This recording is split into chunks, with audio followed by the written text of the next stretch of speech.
Hello and thank you for joining me in today's video. So as you can see, Sienna is hard at work raising some funds, and she is shortly going to make one of her loan payments, and she'll have about 3 loan payments left, which is just about perfect. I think if she does like a grand opening in the beginning of spring, that would be perfect for her. But there are, of course, a few more things that we need to do in her bookstore before we can open up. So now that we have a little bit of money, even just a little bit of money, we're going to try to do as much as possible. So the original plan was that we would just try to do the bathroom. But with the amount of money that we have and with some of the extra items that she has just kind of lying around, I was kind of certain that we would be able to actually complete the first floor. So that's actually what we're going to do today. So as you can see here, we're just doing the break room. And the break room is super cute. Like if I worked here, I would definitely want to have a nice little break room like this one. It's not very big, and I'm not sure about any workplaces you've ever been in. I've worked in several kinds of jobs in my life, and I think in most of them, no, actually, in one of them the lockers were in the break room together, and then in another one they were separate.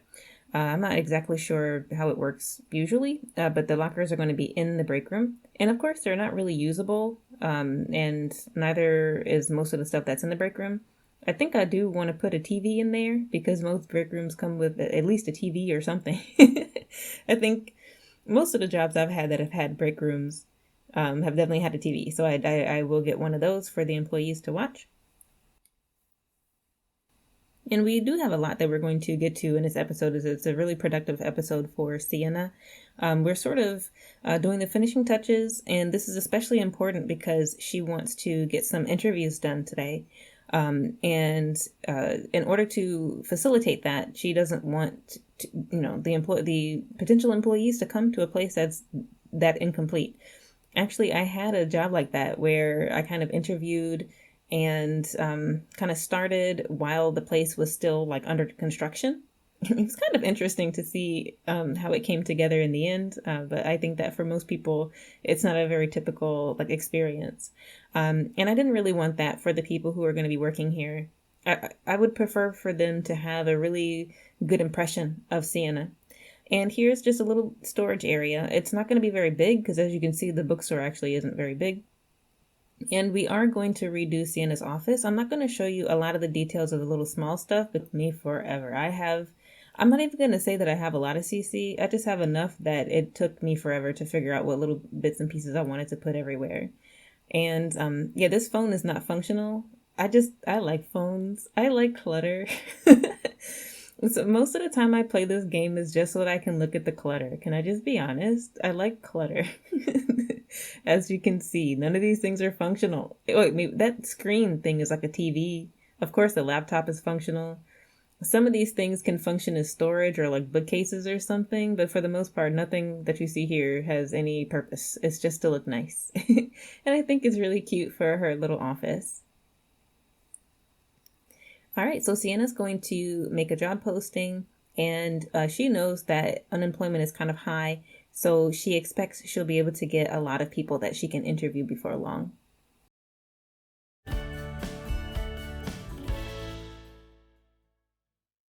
And we have our first taker. Who is this guy? His name is Salim Benali. Don't ask me about the pronunciation or anything like that, okay? But as we are interviewing them, I'll tell you all of the interesting things about them, what she's kind of considering that's going to make her say yes or no to each of these individual people, even though she doesn't make a final decision today. All right, so we meet him, and he's really handsome. He has good style. These things are not the most important thing, but first impressions are very, very, like don't show up to the interview in your pajamas, right? So at least he showed up looking good. That's the first important thing, even though she looks like she's not happy. Don't worry about that.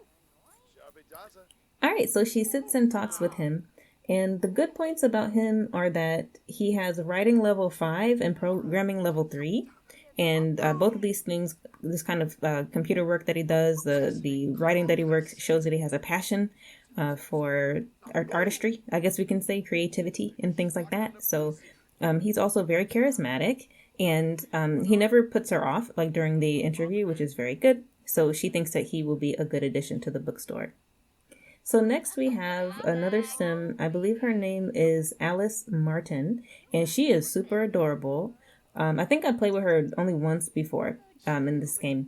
But in any case, where's her notes? Oh, she has a lot of skills. She has a lot of music skills. So I think that she and Sienna would get along very well. I don't know why she has so many skills. She's got like piano, guitar, violin. She has writing level 2, charisma 2, and fitness 3. So I think that she and Sienna, even if they were just friends, would get along very, very well. So Sienna, she's making a really, really good first impression on Sienna. Also, she showed up looking very nice.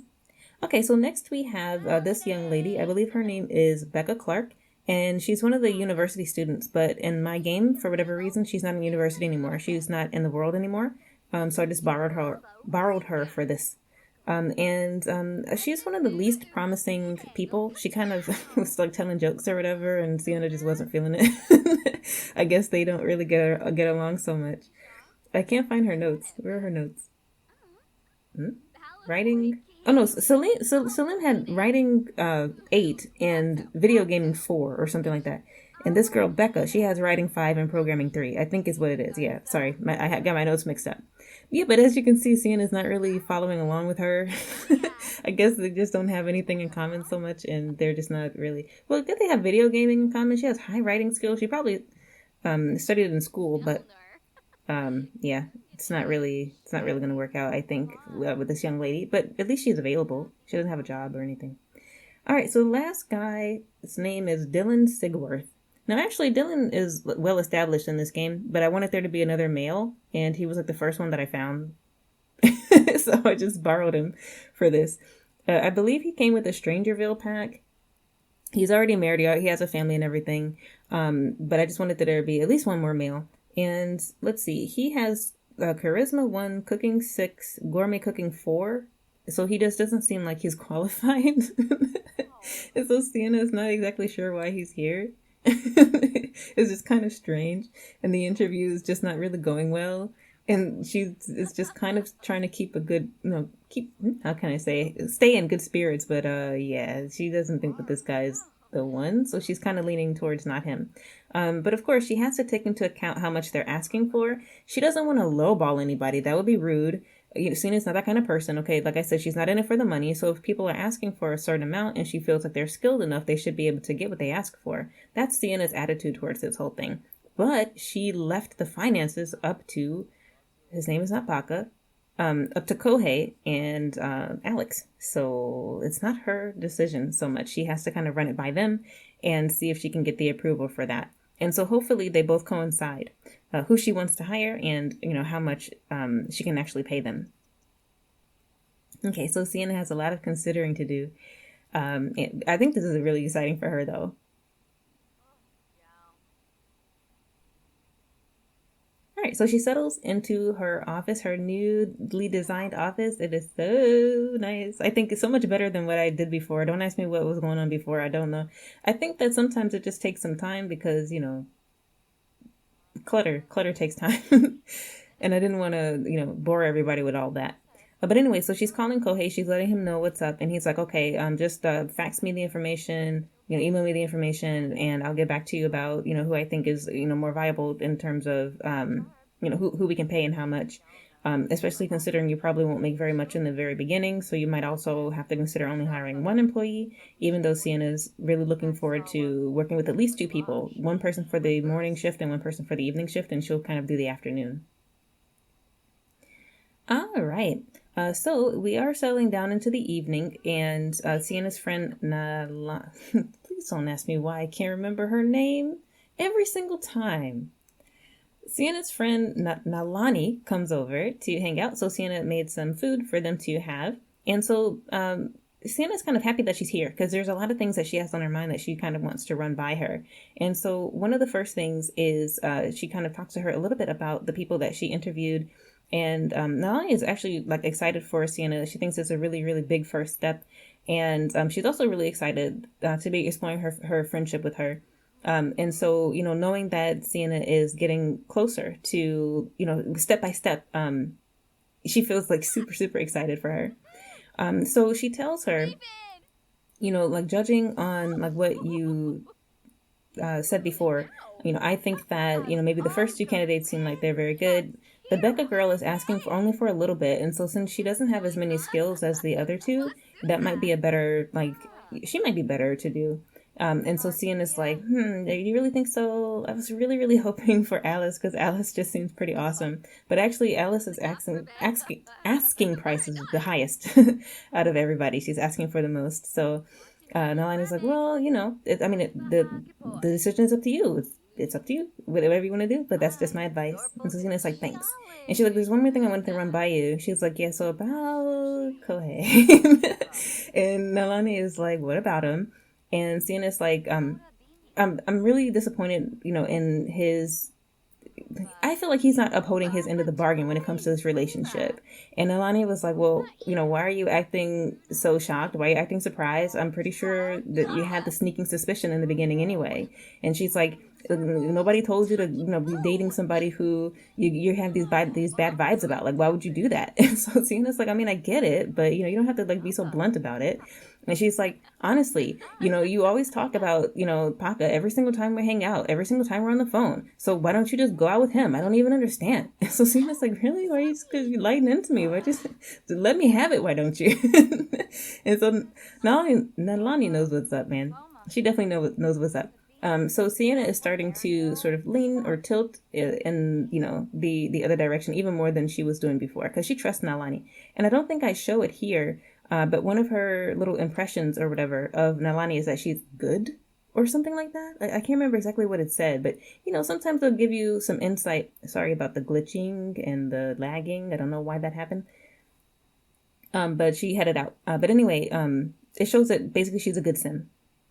Okay, so Sienna is a little busted, so we're gonna put the food away and head off to bed, and we're gonna get ready for Christmas. Nighty night. Don't let the bed bugs bite. All right, so the next morning, Sienna's just going to prepare not turkey. They have turkey for Thanksgiving. In the game, I know it doesn't matter. I know it doesn't matter, but it matters to me. During Thanksgiving, they always have turkey, and at Christmas they always have a ham. It doesn't matter. It seriously doesn't matter, but for me it definitely matters. Okay, so she's making the Christmas ham, and you can see that it's all done on the nasty dirty counter. All right, and she's also making a cake. Yay, that winter cake is the cutest thing I've ever seen in my life. All right, so it's the morning of Christmas, and the family is going to, because they're planning on having a nice party later, they're going to have a morning service. And they were planning on having a big party with the neighbors coming over, and they'll be getting to that in a moment. But first, they're going to settle down into morning service. They're going to say, their prayers and all that. I'm not a religious person. I don't exactly know how it works, but I just know it's something like this. This is what I imagine people do in church, is just kind of sit around nodding and not really talking to each other because, usually there's somebody at the, what do you call this thing? An altar? A pulpit? This little podium? There's somebody there talking to them, and there's probably organ music and stuff like that. So they're a highly religious family, so it's important for them to do this. Okay. So on the way out, and you will notice that Paka is there. And this is also simply because Paka doesn't have any family. Paka doesn't have any family. And this is a very charitable family, right? This is, a family that is the more the merrier about certain situations. And so if Sienna says, hey, can my friend Paka come? Can my friend Nalani, she doesn't have any family, can she come? Then they're like, of course they can come. What do you mean, can they come? Why are you even asking? Is kind of the attitude that they have towards having guests over, especially even if it is for something like Christmas. Especially for something like Christmas. And so you can see that Monica and, what is his name? The dad, Bill. I think for them, this is probably their favorite holiday. So, like, Christmas is like a really big in this family. So they are in a phenomenal mood. And as you can see, Paka and Blaine are also talking with Sienna. And Blaine is like, so you're coming for dinner, right? And Paka's like, yeah, I'm coming. I'm really excited. Thank you guys for having me and all this kind of stuff. And so they go ahead and head home. I think Dad would do the driving, so that's why he's last. All right, so here we are outside of the house. And as you can see, Nalani is here, And Rahul is here. They will be joining us for dinner. Unfortunately, Rahul's grandmother couldn't make it, or mother. I still don't know if that's his mom or not. We'll say that that's his grandma. Okay. Couldn't make it, and that's unfortunate. But everybody's greeting everybody, saying hello before they head inside. And so Sienna is excited because she made the food, and everybody is like, I can't wait to eat your food. So Sienna is like super excited because she loves cooking for her brother and her dad, and her brother and her dad love her food and they miss her food, so they literally cannot wait. So here we are heading inside, and everybody's going to take their merry time running into walls and trying to get across the table and popping up out of their seats and basically everything that can go wrong when you're trying to have a family dinner went wrong. People just needed to have a little bit of urging before they would take a plate and sit down. And you can see Paca's teleporting for some reason. It took Nalani a moment to get settled, and she finally did. And now the mom is going to sit down, and we're going to have a family meal together. Rahul's already finished. All right, but anyway, I like the atmosphere. Now, there are not enough seats, and Paca understands that he's kind of the odd guy out here, besides Nalani, but she's like a woman, so it's kind of like, oh, I'll give you the seat, in the room or whatever. So he goes and sits in the other room. So as the meal is kind of, I keep wanting to say breakfast for some reason. My brain is always all over the place. So while dinner is winding down, Sienna heads into the little breakfast nook to see how he's doing, because she doesn't want to leave him there by himself. It's kind of lonely in there with nobody to talk to. And she's still considering what Nalani told her before, because Nalani, basically scolded her and was like, well, you know what the obvious answer is, right? And so Sienna trusts her because she's a good sim. And so she wants to kind of spend a little bit more time with Paca, so she'll be getting a little bit closer to Paca in this episode. And I know that this is not what I planned, and it's also not what Monica was expecting. And she can see that she's kind of eavesdropping on them a little bit. She's like, I wonder what's going on in here. I'll have to have a little talk with Sienna later. But yeah, there are only so many cues I can get from the game that Sienna and Kohei are not meant for each other than I've been receiving so far. So it's just kind of like, are you gonna are they gonna so we'll be getting a little bit closer to Paca. Okay, and so they finished their meal. What do you call it? They finished the ham, but they didn't have any dessert. And Sienna is a dessert girl. Okay, she's a second helpings kind of girl, and she's a dessert girl. Okay, so she's not gonna not have a piece of her own winter cake. Okay, and so Paca's getting fresh as per usual, having a good time. And Monica's not happy. She's like, you know what? I told her about this. I warned her about this. Two-timing little. Is basically what she's thinking. But she's not going to let Sienna and her wishy-washiness get in the way of her favorite holiday. So Sienna and Nalani are singing. I think for Nalani, it's kind of like a tradition that her and her family would get together in front of the tree and sing, but she's kind of far from them and she feels really lonely. So she's like, Sienna, will you sing a song with me? And she's like, absolutely, I'll sing a song with you. So they're doing a little Christmas song together. And Rahul is just getting it in. He was like dancing the entire time. You would never find people dance so hard to Christmas music. It's actually hilarious. All right, so now it's time for presents. So everybody is going to gather in front of the tree. Very, very busy episode. Okay, Rahul's taking his merry time, getting stuck by the sofa. And we're not going to worry too much about Nalani and Rahul because they're not in the household per se. So I think they just got some kind of gift, like a scarf or something, gift card or something not too important because nobody really knows much about them. I mean, of course, Rahul is Blaine's friend, but it's like a little family Christmas thing and everybody wants to feel like a part of it, right? So they just gave them like a little gift, a little chotsky or whatever you call it. And so everybody else that's part of the household in this little play thing, Blaine is so adorable. Do all teenagers act like him? I feel like I never played with especially teen boys in this game, and he's just so interesting. He was like fist pumping the air for some reason. He's so adorable.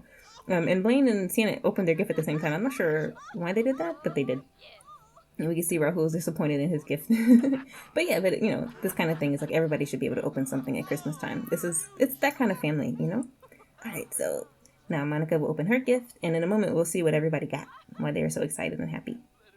Yeah, even Monica's excited. All right, so we can see here what everybody received. Sienna got that microwave. It's like the most expensive microwave, I think. So that's awesome. We're not gonna sell it. We're gonna use it. Probably her dad got that for her. He's like, "What? Are you maxed out the cooking skill? Sweet!" And he gave her like the most expensive microwave. Awesome. So we're gonna keep that. Okay. So Monica and Bill go off to have a little bit of a romantic moment together because it's Christmas, as you do.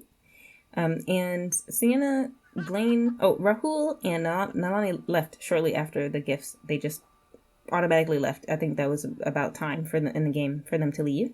So I'm glad that they at least stayed to open gifts. That was nice enough. And so Paka is also like, oh, the kissing under the mistletoe. I wish I could kiss Sienna under the mistletoe, but I just have to settle for a hug. All right, so they head upstairs. They hear that the baby's crying, so they head upstairs to take care of the baby. And Paka's doing a wonderful job being a surrogate dad to the baby, of course. Then they head into... Actually, I wanted them to stay in the nursery, but they needed space, I guess, to do this little animation. And so she basically says goodbye to him here. And she's going to head out soon herself. But she is torn. She is super, super torn. And she doesn't know exactly what she's going to do. But she feels that she's going to have to break it off with Kohei at some point in the near future. Not only did he not come for Christmas... as we'll see very shortly, he's going to disappoint her for New Year's as well. And Sienna is just simply not feeling it. All right, so here's Kohei. Kohei said that he wasn't home for Christmas. And he's going to call her. He's like, hey, Sienna. She's like, hi. Hey, Kohei. He's like, so how did everything go? Did you have fun at the party? Yeah, I guess it was okay. How was your trip? Is everything going okay? I was thinking about you. And he's like, yeah, everything's going perfectly fine. Don't worry about me. It's your favorite holiday, right? So, whatever's going on with me, what's going on with me. But in any case, I'll be home on the 3rd. So, the 3rd? Are you serious? And he's like, yeah. I'll be home on the 3rd. So I won't be able to see you for New Year's. But, we'll be able to do something when I get back, okay? No hard feelings? And she's like, for real? And he's like, yeah, gotta go. Bye. Done. Bye, Kohei. She hangs up. And she's like, you know what? This is the pits. When he comes back, I'm going to have to just give him the ultimatum. So she goes to head into her trailer home, and she notices there are some flowers there. So she puts them on top of the fridge. There they are. Very, very beautiful flowers. And she thinks that they're from Paka, because who else would they be from, right?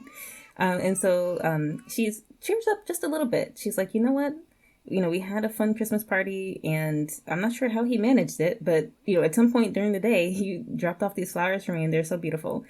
So at least that cheers her up a little bit on this sort of sad, bittersweet Christmas day. All right. I'd like to thank you so much for catching me in this episode, and I hope to see you again in another one.